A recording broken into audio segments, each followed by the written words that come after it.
Hi, my name is Tracy Reid, and this is my recruiting story. The process for me began with a simple letter from the University of Florida my freshman year of high school.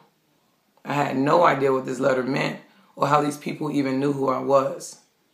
By my sophomore year, I began receiving even more letters from different universities across the country.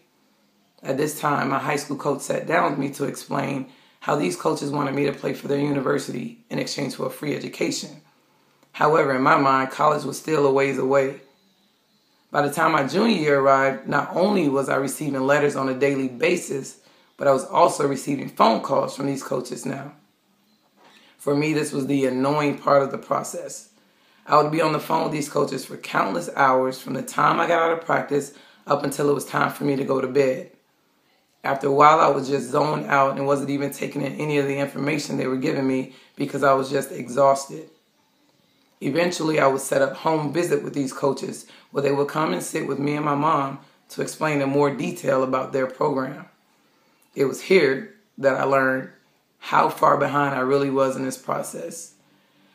I was going into my senior year and I realized I had not taken the ACT yet, I had not taken the SAT, and I still lacked a math course that was a requirement at most universities.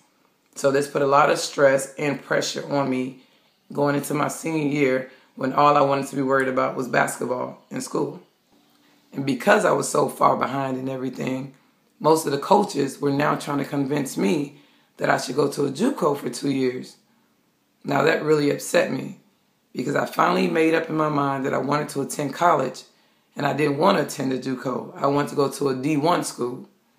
So after several attempts of taking the ACT, the SAT over and over, I finally got the score that I needed on the ACT. Not only that, I was in a math class that was required of me and I was doing well in that. My next step was I had to narrow my schools down to my top 5. Of course, University of Florida remained at the top of that list because they were there from day one, and I never forgot that. Once I got my list narrowed down, it was time for me to take visit to these different campuses.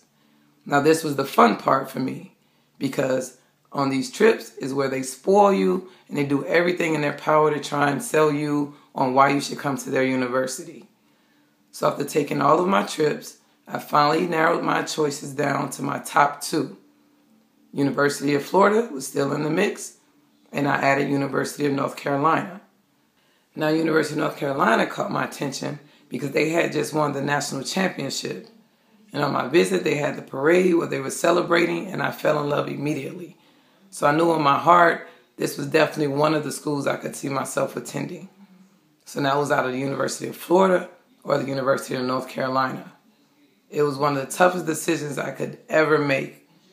So what I ended up doing was I flipped a coin. Yes, you heard right. I flipped a coin. For one of the most important decisions of my life, I let it come down to a coin flip. And it came up heads, which was North Carolina, and I've been a Tar Heel ever since. If I had it to do all over today, I think I'd still be a Tar Heel, but I just don't think I'd let it come down to a coin flip. Being a collegiate athlete has definitely helped me today. Time management, that was one of my biggest things when I was in college. We were always preparing to be somewhere, be it the weight room, the classroom, practice, interviews, what have you. So that helped me to be on time for everything, to plan my day accordingly. Also, sacrifice. I learned to sacrifice at an early age. I didn't have the average Friday night. You had to sacrifice if you had an early morning practice, games to prepare for, things of that sort. So I didn't have the normal college life. Also, I think the most important thing was it helped build character. You realize that you're being looked at differently. You realize that you're representing more than yourself. You're representing an entire university. That helped me build character for sure.